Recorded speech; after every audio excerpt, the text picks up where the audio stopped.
بسم اللہ الرحمن الرحیم۔ سورۃ المعارج مکیہ۔ اس سورہ مبارکہ کی اب تک 40 آیات ہم پڑھ چکے ہیں۔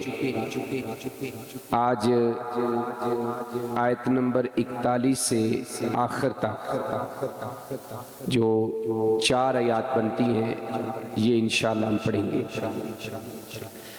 فرمایا عَلَىٰ أَن نُبَدِّلَ خَيْرًا مِّنْهُمْ وَمَا نَحْنُ بِمَسْبُوقِينَ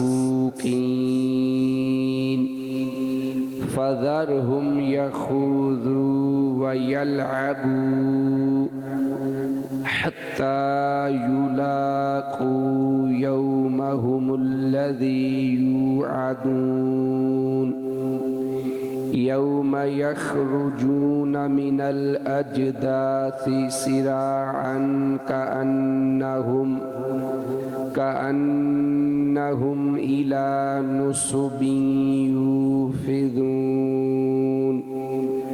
خاشعة أبصارهم ترهقهم ذلة ذلك اليوم الذي كانوا يوعدون۔